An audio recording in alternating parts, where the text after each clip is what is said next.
बेटी का बलिदान। सृष्टि मयंक से बहुत प्यार करती थी। वो उसके साथ अपने सुनहरे भविष्य के सपने देखती। लेकिन जब ये बात उसके माता पिता को पता चलती है, सृष्टि, तुम घर वापस आ जाओ, कोई जरूरी काम है। पर माँ, कल मेरा ऑफिस है, मुझे छुट्टियों के लिए अप्लाई करना होगा। नहीं, इतना वक्त नहीं है, बस तुम आ जाओ जल्दी से। सृष्टि घर आती है तो पहले से ही कुछ लोग घर में बैठे होते हैं। वो लोग सृष्टि को देखने आए होते हैं। उसी में एक लड़का भी होता है, साहिल। मुझे सृष्टि पसंद है, मैं शादी के लिए हाँ करता हूँ। लेकिन माँ, आप तो जानती है कि... अरे चुप, कुछ मत बोल। सभी सृष्टि को चुन्नी चढ़ाकर चले जाते हैं। माँ, मैं किसी और से प्यार करती हूँ। मयंक काफी पैसे वाले घर का लड़का है। आपको पता है, हमारे पूरे ऑफिस का मालिक भी वही है। माँ, वो मेरे बिना नहीं रह पाएगा।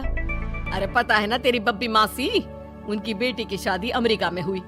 यहाँ हर किसी के घर में कोई ना कोई विदेश में है, तो तू भी बाहर ही जाएगी। साहिल ने इतनी लड़की रिजेक्ट की है।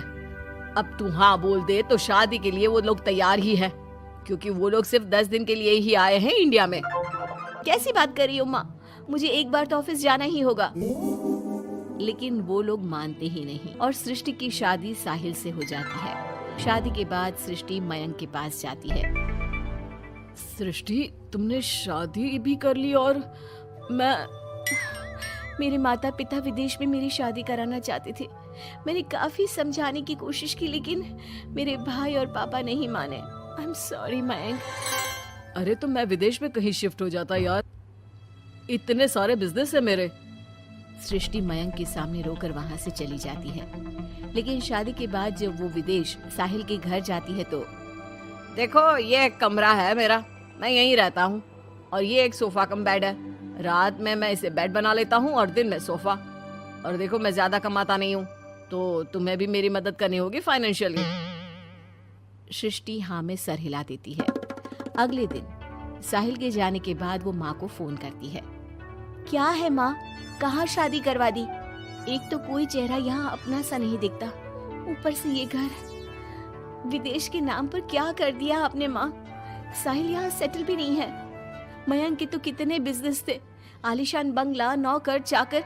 यहाँ तो मैं खुद नौकर बनकर रह गई हूँ। ये क्या किया माँ आपने? अरे क्या बताऊं बेटी, तेरे पिता ने जो कहा मैंने वही किया। अब जो कुछ भी है वो तेरी किस्मत है भाई, जैसी भी है। वहीं सृष्टि का भाई सारंग एक लड़की से प्यार करता है। माँ, मैंने शादी कर ली है निशा से। क्या? शादी कर ली? और वो भी निशा से? अरे उसके माँ बाप तो नहीं मान रहे थे ना। भाग्य की है माँ, अब वो अपने घर में और मैं अपने घर में। और कैसे बात कर रहा है? उसके पिता तो बड़े कमिश्नर है, उठाकर जेल में डाल देंगे तुझे। तभी तो किया है पापा, और ऐसे कैसे डाल देंगे जेल में? लड़की उनकी भी बालिग है। अरे पर बेटा, वो लड़की ठीक नहीं है। देखो, किसी लड़की के बारे में ये बात मत बोलो। तुम्हारा लड़का ठीक है क्या?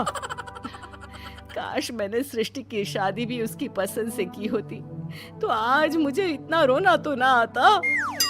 अरे माँ, तुम उसकी बात पर मत आया करो ना। विदेश में है, जहाँ लोग जाने के लिए मरते हैं।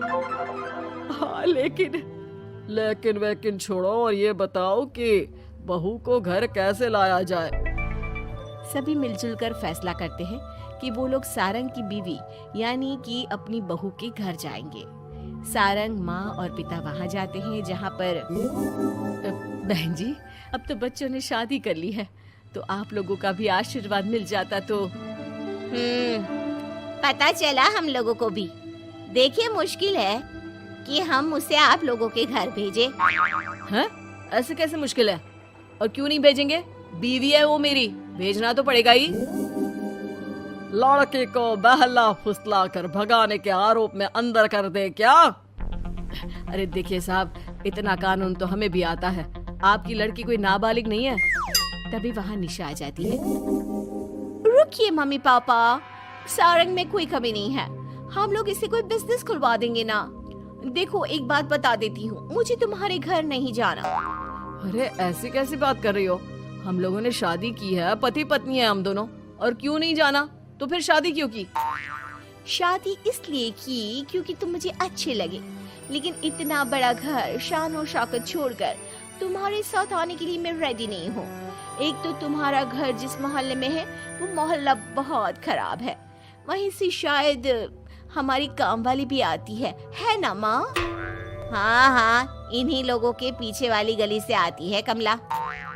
देखो सारंग, पापा हम लोगों को आराम से पॉश कॉलोनी में फ्लैट दिला देंगे, काम भी शुरू करवा देंगे, तो तुम हम लोगों के साथ रहो।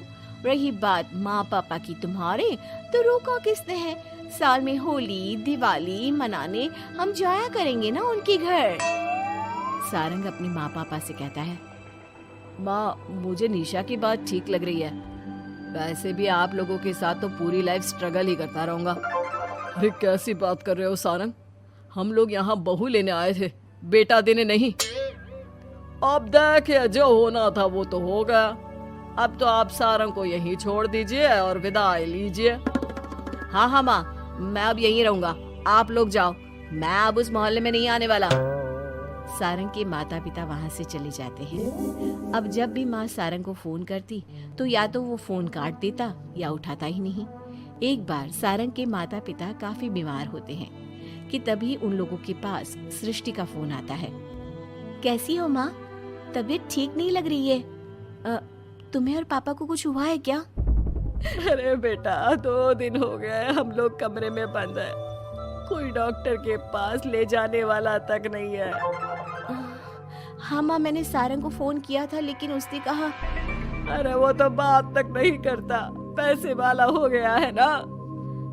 रुको माँ, मैं कुछ करती हूँ, आप दोनों तैयार हो जाओ। थोड़ी ही देर में उन लोगों की डोरबेल बजती है।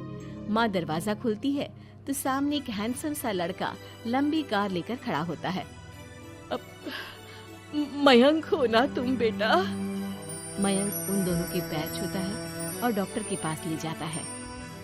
डॉक्टर, मैं आप लोगों को अंकल आंटी के घर का पता दे दूंगा, आप इन लोगों के घर हफ्ते में एक बार जाकर रूटीन चेकअप कराना। जी जी मयंक जी, जैसा आप कहें, आखिर ये अस्पताल आप ही का तो है। मयंक का रुतबा देखकर माँ बाप को अफसोस होता है कि क्यों उन लोगों ने विदेश के नाम पर बेटी को बाहर भेज दिया, लेकिन बेटी ने भी उनका मान रखा। चाहती तो निशा की तरह भागकर वो भी शादी कर सकती थी। क्या सोच रहे हैं आप लोग? चलिए मैं आप लोगों को घर छोड़ देता हूँ। और हाँ, मैं और सृष्टि आज भी अच्छे दोस्त हैं, तो आप लोगों को कोई भी समस्या हो तो फोन कर दीजिएगा।